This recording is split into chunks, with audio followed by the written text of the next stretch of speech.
very warm good morning all of you. Yes, तो आज हम डिस्कस करने वाले हैं व्हाट इज सक्सेस। पहले ये सब डिस्कस करने से पहले आपके चेहरे पे थोड़ी स्माइल होनी चाहिए, यस और नो? क्योंकि आप अगर ऐसे बैठे रहोगे तो बात करने में इतनी मजा नहीं आएगा। उससे बेटर कि आपके चेहरे पे थोड़ी स्माइल होनी चाहिए, आप थोड़ा उत्साही दिखना चाहिए। उसके बाद हम डिस्कस करना स्टार्ट करेंगे। यस, तो first, what is success? Success का मतलब क्या है? और यहां बैठा कोई भी स्टूडेंट लाइफ में सक्सेसफुल नहीं होना चाहता, ऐसा तो है नहीं, यस और नो? हर एक पर्सन सक्सेसफुल ही होना चाहता है। तो सक्सेस की डेफिनेशन ये है कि successful it means completement of your aim and object. हर पर्सन अपनी लाइफ में सफलता पाना चाहता है। तो हम बात करते हैं, सफलता हर एक के जीवन में डिफरेंट डिफरेंट टाइप की होती है। कोई पर्सन अपनी लाइफ में इट मीन्स मैराथन में फर्स्ट प्राइज हासिल करने को एक सफल मानते हैं, यस नो? कोई के इंजीनियर्स अपनी लाइफ में अच्छी जॉब पाने को सफलता मानते हैं, यस और नो? कोई पर्सन एक अपना बड़ा बिजनेस एम्पायर खड़ा करने को सफल मानते हैं, यस और नो? इट मीन्स कहीं ना कहीं सक्सेस की डेफिनेशन हर एक के डिफरेंट डिफरेंट है। एक डॉक्टर अपनी लाइफ में अपनी अच्छा क्लिनिक खड़ा करने को सफल मानते हैं। कोई एक साइंटिस्ट अपनी लाइफ में अच्छा रिसर्च करके सोसाइटी को कुछ देने को सफल मानते हैं। तो कहीं ना कहीं हर एक की सक्सेस की डेफिनेशन डिफरेंट डिफरेंट है। अब हम बात करते हैं सफल इंसान के अंदर होता क्या है। सफलता तो हर कोई पाना चाहता है, यस और नो? बट उसकी वजह से हर एक पर्सन लाइफ के अंदर सफलता पाने के लिए उसके अंदर क्या होना चाहिए? तो सफलता अचीव करने के लिए उसके अंदर उत्साह होना चाहिए। अगर आपके अंदर उत्साह ही नहीं है, अगर आप कुछ पाने के लिए आपके अंदर उत्साह ही नहीं है, तो सफलता कैसे मिलेगी? सफलता पाने के लिए कंपलसरी आपको एक उत्साही पर्सन होना चाहिए। उत्साही पर्सन कैसा होता है? फर्स्ट ऑफ ऑल, उत्साही पर्सन थोड़ा स्माइली होता है, थोड़ा स्ट्रेट होता है, स्ट्रेट बैठता है। यहाँ जो बैठे हैं ना, उसे देख के ही पता चल जाता है कि आपके अंदर कितना उत्साह है, यस नो? थोड़ा खुला हुआ होता है, वो पॉजिटिव बात करता है, पॉजिटिव, एवरी टाइम पॉजिटिव सोचता है कि मैं कुछ करूंगा, यस नो? अगर आपके अंदर वो सब चीज है तो आप 100% थोड़े उत्साही माने जाते हो, यस नो? उत्साही पर्सन के साथ साथ आपके अंदर कुछ करने के लिए एक निश्चय होना चाहिए कि मुझे क्या करना है, राइट? अगर आपने कोई निश्चय ही नहीं किया तो आप कुछ भी अचीव नहीं कर सकते। लाइफ में कुछ भी करने से पहले हम थिंकिंग करते हैं, सोचते हैं, उसके बाद निश्चय करते हैं। तो एक थोड़ा निश्चय करो कि हमें लाइफ में क्या करना है। उसके बाद अगर निश्चय करने के बाद आपके अंदर थोड़े और गुण भी होने चाहिए, जैसे धैर्य, पैशंस। निश्चय के साथ साथ आपको पैशंस बनाए रखना है कि पैशंस बनाने से हम कुछ टाइम के बाद अगर गोल में विफल भी हो गए तो कुछ टाइम के बाद उसे अचीव कर सकते हैं। अगर आप पहल करोगे ना तो दुनिया पहल करेगी। अगर आपने जिस दिन से पहल करना बंद कर दिया, समझो इस दिन से दुनिया आपको भूल जाएगी। इसीलिए एवरी डे हमें कुछ नया करना है, यस नो? पहले का टाइम क्या था? पहले जिसके पास बल था ना, बल, जो बलवान थे उसका राज चलता था, यस नो? उसके बाद एक टाइम आया कि जिसके पास जमीन ज्यादा थी वो जमींदारों का राज चलता था। देन आफ्टर एक सेकेंड टाइम आया जिसके अंदर जो पोस्ट हासिल करते थे, एक पोजीशन पे बैठते थे, उसका नंबर चलने लगा। मतलब जो क्लास 1 क्लास 2 पोजीशन पे बैठते थे उसका ही राज चलता था। अब टाइम कुछ अलग आया है, स्किल का टाइम आया है। स्किल, जिसके पास स्किल ज्यादा है वही आगे बढ़ सकता है। आपके पास कितना भी एक्सपीरियंस क्यों ना हो, आपकी पर्सनालिटी कितनी भी अच्छी क्यों ना हो, आप कितने भी बड़े घर के क्यों ना हो, अगर आपके पास स्किल नहीं है तो नहीं चल सकते। अगर यहां हर पर्सन इंजीनियरिंग फील्ड से है, यस, तो कहीं ना कहीं engineering field related to the skill. अगर आपके अंदर जितनी अच्छी स्किल होगी, आप कोई भी एज के हो, छोटी एज के बच्चे भी आज आगे निकल रहे हैं। क्यों? क्योंकि स्किल की डिमांड है। तो स्किल कैसे डेवलप होगी? स्किल स्टडी से ही डेवलप होगी, क्योंकि कहीं ना कहीं मैं घूम घूम के स्टडी पे ही आ जाऊंगा, क्योंकि अल्टीमेटली मैं भी एक कौन हूं? इंजीनियर ही हूं। ओके, तो स्टडी से ही स्किल डेवलप होती है। अल्टीमेटली स्किल डेवलप करने के साथ साथ हम बात करें तो हमें एवरी टाइम पॉजिटिव थिंकिंग करना चाहिए। हमें पॉजिटिव थिंकिंग के साथ साथ कभी भी हार नहीं माननी चाहिए। अगर हम हार नहीं मानेंगे तभी आगे बढ़ सकते हैं। कई सारे पर्सन, छोटी सी बात हुई नहीं कि हार मान लेते हैं। ओके, नॉर्मली एग्जाम में फेल हो जाने के बाद भी वो हार मान लेते हैं। तो कहीं ना कहीं हमें हार नहीं माननी है। एक सिंपल स्टोरी, यहाँ सभी लड़के बैठे हैं तो बताता हूँ अरुणिमा सिन्हा की, जो आप सब लोग जानते हैं, फिर भी बता देता हूँ। अरुणिमा सिन्हा नाम की एक लड़की थी, यूपी से दिल्ली जा रही थी। ट्रेन में कुछ गुंडे बदमाशों ने उन्होंने गले में सोने की चैन पहनी थी, वो लूटने के लिए ट्रेन से धक्के मार के उसे नीचे फेंक दिया। जैसे ही अरुणिमा सिन्हा को नीचे फेंक दिया, वो नीचे पटरी पे पड़ी। जैसे ही पड़ी, बाजू में से ट्रेन जा रही थे, वो ट्रेन ऊपर से चढ़ गई और उसके एक पांव कट गया। जैसे ही पांव कट गया, पूरी रात अरुणिमा सिन्हा वहां की वहीं पड़ी रही। कई सारी ट्रेन आजू बाजू से निकल गई, कोई भी इंसान उसे हॉस्पिटल नहीं लेके गया। सुबह उठ के कोई बड़े पर्सन ने उसे दिल्ली हॉस्पिटल में एडमिट किया। काफी टाइम के बाद अरुणिमा सिन्हा होश में आई। होश में आते ही उन्होंने देखा तो वो हॉस्पिटल में पड़ी थी और डॉक्टर ने उसे बोला कि आपका एक पैर कट गया है और आप कुछ टाइम तक पैर से नहीं चल सकती, या तो आप आर्टिफिशियल लेग लेके चलना पड़ेगा। उसी टाइम एक एथलीट अरुणिमा सिन्हा को बहुत सारा दुख हुआ। फिर भी उन्होंने ये सोचा कि यही परिस्थिति से मुझे कैसे भी करके बाहर निकलना है। उन्होंने अपनी पॉजिटिव थिंक को लगाया और डॉक्टर की दवा और उसका पॉजिटिव थिंकिंग काम कर गया। उसके पॉजिटिव थॉट ऐसे काम किए कि वो कुछ टाइम में ठीक हो गई। जैसे ठीक हुई, वो बचेंद्रिय पॉल से जाके मिली। बचेंद्रिय पॉल से जाके मिलने के बाद उन्होंने ये कहा कि मुझे अब एवरेस्ट शिखर तय करना है। तब बचेंद्रिय पॉल ने ये बोला कि इसी अवस्था में अगर तूने ये बोला है कि मुझे एवरेस्ट शिखर तय करना है, मतलब तू तो एवरेस्ट शिखर तय कर चुकी है, क्योंकि इस सिचुएशन में ऐसा सोचना एक बहुत बड़ा पॉजिटिव थिंकिंग की निशानी है। उसके बाद बचेंद्रिय पॉल ने उन्होंने ये कहा कि आप पॉजिटिव थिंकिंग के साथ अच्छे होने के बाद उसके ऊपर काम करो। तो धीरे धीरे अरुणिमा सिन्हा एक एवरेस्ट शिखर को तो तय किया है, उन्होंने दुनिया की 7 पीक चोटी को तय करके इतिहास कायम कर दिया और उसके बाद एनडीए गवर्नमेंट की तरफ से उसे पद्मश्री अवार्ड द्वारा सम्मानित किया गया। उस स्टोरी से हमें क्या सीख मिलती है? उस स्टोरी से हमें एक ही सीख मिलती है कि इंसान शरीर से विकलांग होता है, मन से विकलांग नहीं होता। जो इंसान मन से विकलांग हो गया ना, वो लाइफ में कुछ नहीं कर सकता। इसीलिए हमें कोई भी सिचुएशन में कभी भी मन से विकलांग नहीं होना है। मन से जितना हम स्ट्रांग रहेंगे, इतना ही लाइफ में हम जो चाहे वो अचीव कर सकते हैं। तो कहीं ना कहीं हमें ये सब स्टोरी पॉजिटिव थिंकिंग की तरफ ले जाती है। पॉजिटिव थिंकिंग की तरफ अगर हम सोचेंगे तो लाइफ के अंदर कुछ भी हम अचीव कर सकते हैं। जो इम्पॉसिबल चीज हम समझते हैं, वो भी हम लाइफ के अंदर अचीव कर सकते हैं। इसीलिए पॉजिटिव थिंकिंग हमें एवरी टाइम करते रहना चाहिए। पॉजिटिव थिंकिंग कहां से आती है? अब हम बात करते हैं पॉजिटिव थिंकिंग। पॉजिटिव थिंकिंग हर पर्सन बोलता रहता है, पॉजिटिव थिंकिंग आती कहां से? पॉजिटिव थिंकिंग के लिए एक्चुअल में हमारे संस्कार अच्छे होने चाहिए। Yes no? संस्कार कहां से आते हैं? आप सोचते होंगे संस्कार कहां से आते हैं? संस्कार आते हैं आपके मदर फादर से। Yes no? Mother and father आपके जितने संस्कारी होंगे, इतना ही संस्कार चाइल्ड के अंदर अच्छा ही आएगा।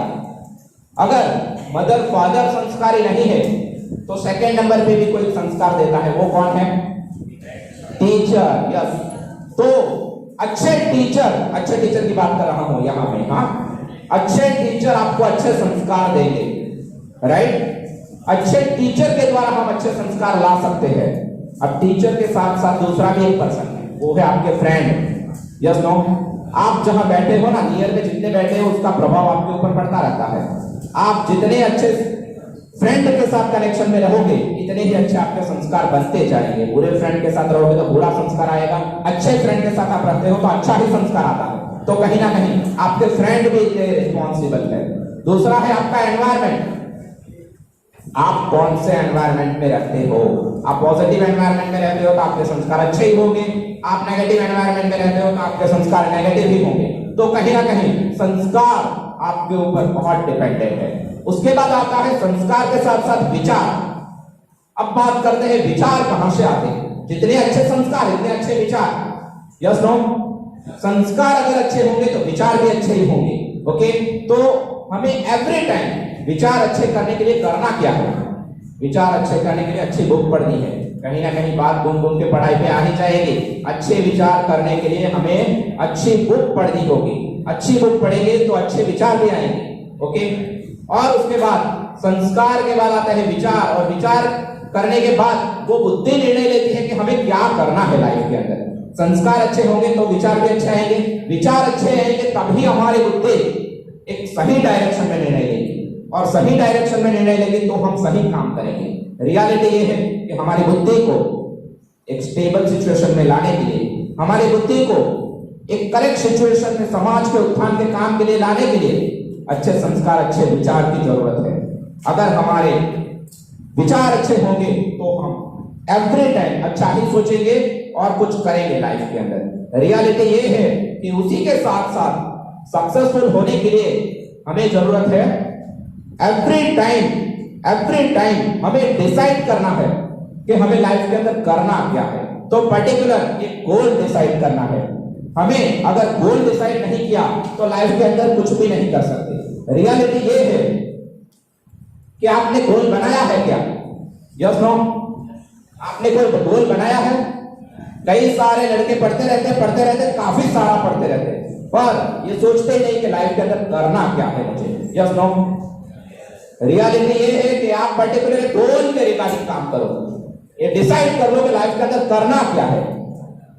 जो लड़के ने गोल डिसाइड कर लिया ना, वो लाइफ के अंदर कुछ सोचता है, उसके रिगार्डिंग सोचता रहता है, एवरी टाइम उसके सराउंडिंग सोचता रहता है, तभी हम गोल को अचीव कर सकते हैं।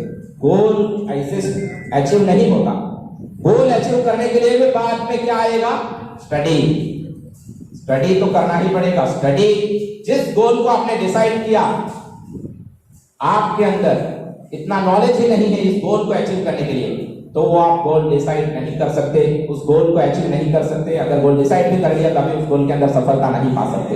रियलिटी ये है कि गोल के रिगार्डिंग हमें स्टडी करना चाहिए। रोल के रिगार्डिंग जो उस गोल ने, जिसने अचीव किया उस गोल को, उससे रेफरेंस लेना चाहिए। रेफरेंस, हम ज्यादातर एडवाइस देते हैं, गलत एडवाइस देते रहते हैं पूरा दिन सोशल मीडिया से। यस नो, पर हम गोल रिगार्डिंग कभी एडवाइस नहीं लेते। आपने जो गोल डिसाइड किया ना, वो गोल रिगार्डिंग एडवाइस दो। गोल रिगार्डिंग अच्छे फ्रेंड डिसाइड करो, उससे एडवाइस दो। लाइफ में अच्छा गोल डिसाइड करने के लिए आपको एडवाइस कौन अच्छी देगा? फर्स्ट ऑफ ऑल आपके मदर फादर, उसके बाद वापस आपके टीचर, उसके बाद आपके फ्रेंड। लाइफ के अंदर आपका एक अच्छा टीचर, अच्छा गाइड, अच्छा मेंटर, अच्छा कोच होना ही चाहिए। क्या आपका कोई कोच है? अरे फिजिकली प्रेजेंट नहीं है तो उसे ऑडियो के माध्यम से, वीडियो के माध्यम से, कहीं से भी आप उसे मेंटर, गाइड, कोच बनाओ। अगर आपका एक अच्छा गाइड, एक अच्छा मेंटर, अच्छा कोच होगा तो आप लाइफ के अंदर कुछ भी अचीव कर सकते हो। अगर लाइफ के अंदर मेंटर, गाइड, कोच अच्छा नहीं होगा तो आप लाइफ के अंदर कुछ अचीव नहीं कर सकते। अब एक बात करता हूं कि अर्जुन किससे एडवाइस देता था? अर्जुन एडवाइस देता था भगवान कृष्ण से। और दुर्योधन किसे एडवाइस देता था? मामा सपोनी से। तो लाइफ में मैं आपसे पूछता हूं कि आपका एडवाइजर कौन है? जितना अच्छा एडवाइजर, इतना ही आप ग्रोथ कर सकते हो। अगर आपका एडवाइजर गलत है तो आप ग्रोथ भी नहीं कर सकते। कहीं ना कहीं आपको आपके अच्छे गाइड, टीचर, मेंटर, कोच की जरूरत रहती है एवरी टाइम। तो आप हमेशा अच्छे टीचर को पकड़ के रखो कि आपको एक अच्छी एडवाइस दे और लाइफ के कई सारे मुकाम को पार करके आप गोल अचीव करने की तरफ लेके जाए। कहीं ना कहीं हमें अच्छे टीचर, गाइड, मेंटर, कोच की जरूरत पड़ती है। अब हम बात करते हैं will power. Every day her person positive video देखता है, पॉजिटिव लोगों के कांटेक्ट में भी आता है, कुछ ना कुछ पॉजिटिव करता रहता है, पर वो टेम्पररी है। ओके, मैं खुद मोटिवेशनल लेक्चर देने आता हूं, फिर भी आपको बता देता हूं कि motivational lecture is the temporary. कुछ टाइम के लिए आपको इफेक्ट करेगा, आपका टीचर मेंटर गाइड भी आपको गाइड करेगा, फिर भी वो टेम्पररी है। क्यों? क्योंकि विल पावर आपको स्ट्रॉन्ग करेगा। वो विल पावर कुछ टाइम के लिए ही आपको सपोर्ट करेगा, उसके बाद विल पावर डाउन हो जाएगा। इट मींस आपको अगर एक अच्छी एडवाइस मिल गई तो कुछ दिन के लिए आप अच्छे से पढ़ोगे, लेकिन उसके बाद वो विल पावर धीरे धीरे कम होते जा रहा है, और कहीं ना कहीं विल पावर कम होने की वजह से हम गोल से भटक जाते हैं। ओके, तो रियलिटी ये है कि विल पावर से भी कुछ नहीं होता, तो होता किससे है? होता है इमोशनल। इमोशनल पावर चाहिए, इमोशनल। अगर आपकी एक गलती की वजह से कहीं आपका एक्सीडेंट हो गया तो समझो आप लाइफ टाइम वो भूल नहीं करोगे। Yes no? आपको किसी ने बहुत अपमानित किया, यस नो, तो समझो वो दिन आप लाइफ टाइम नहीं भूलोगे। अगर आपका किसी ने बहुत सम्मान कर दिया तो वो दिन भी आप लाइफ टाइम नहीं भूलोगे। आप कहीं एक दो मार्क की वजह से कोई इंटरव्यू क्रैक नहीं कर पाए तो आप लाइफ टाइम वो इंटरव्यू की भूल नहीं भूल पाओगे। तो रियलिटी ये है कि इमोशनल एक्सपीरियंस हमें लाइफ टाइम याद रह जाता है, और जिसको इमोशनल एक्सपीरियंस हो गया, जिन्होंने रियल में गरीबी देख ली ना, उसे विल पावर की कोई जरूरत नहीं, क्योंकि वो जानता है मुझे मेरी सिचुएशन को बदलनी है। यस और नो? रियलिटी ये है कि इमोशनल एक्सपीरियंस ही हमें स्ट्रांग बनाता है। जब तक हमें इमोशनल एक्सपीरियंस नहीं होगा तब तक ये पॉजिटिव वीडियो, मोटिवेशनल थॉट, कितनी भी सारी बुक पढ़ लो, आपका कुछ नहीं होने वाला। तो इमोशनल एक्सपीरियंस फील करो। अब आप सोचते हो कि हमारे साथ तो ऐसी घटना दुर्घटना हुई नहीं, तो इमोशनल एक्सपीरियंस लाएंगे कहां से? Yes no? तो रियलिटी ये है कि इमोशनल एक्सपीरियंस हमें फील करना है कि लाइफ के अंदर कुछ बनने के लिए इमोशनल एक्सपीरियंस क्रिएट भी कर सकते हैं। हम मूवी देखने जाते हैं तो रियल में ऐसी कोई घटना बनती है? नहीं बनती, फिर भी उस इमोशनल एक्सपीरियंस को हम फील करते हैं। तो कई सारे मूवी देखते देखते रोते हैं। क्यों? क्योंकि उन्होंने इमोशनल एक्सपीरियंस फील कर लिया। तो हमें इमोशनल एक्सपीरियंस अपने आप कल्टीवेट करना है, अपने आप को कल्टीवेट करके ये सोचना है कि अगर लाइफ में सिचुएशन बदलनी है तो मुझे वो गोल अचीव करना ही पड़ेगा, तब ही मैं लाइफ के अंदर कुछ कर पाऊंगा। रियलिटी ये है कि गोल अचीव करने के लिए ओनली एंड ओनली मोटिवेशनल काम नहीं करता। गोल को every day every time thinking करना पड़ता है, एवरी डे गोल के साथ जीना पड़ता है। अगर कोई रिसर्च साइंटिस्ट है तो वो पूरे दिन वो रिसर्च रिगार्डिंग सोचता है, तब जाके वो रिसर्च करते हैं। डॉक्टर वर्ड ऐसे ही नहीं दिया जाता किसी को, रिसर्च करते करते बहुत टाइम लग जाता है। Yes no? रिसर्च करते करते काफी साल निकल जाते हैं किसी के, तब जाके एक साइंटिस्ट तैयार होता है। अब हम बात करें तो थिंकिंग। अगर हम किसी भी गोल के रिगार्डिंग सोचते रहते हैं तो वो रियल में क्रिएट होने लगता है। Yes no? हमें सोचना पड़ेगा। अगर हम सोचते ही नहीं किसी के बारे में तो वो क्रिएट भी नहीं होता।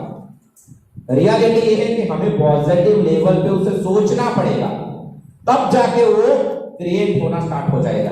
क्योंकि फर्स्ट ऑफ ऑल कोई भी विचार आता है, यस नो, वो विचार को हम पेपर पे लिखते हैं, यस नो, देन आफ्टर हम कुछ काम स्टार्ट करते हैं। यहाँ सिविल इंजीनियरिंग के लड़के बैठे होंगे, उन लोगों को पता होगा कि फर्स्ट ऑफ ऑल हम सोचते हैं, देन आफ्टर प्लान बनाते हैं, प्लान बनाने के बाद कंस्ट्रक्शन स्टार्ट करते हैं, धीरे धीरे वो बिल्डिंग खड़ी हो जाती है। तो पहले क्या किया?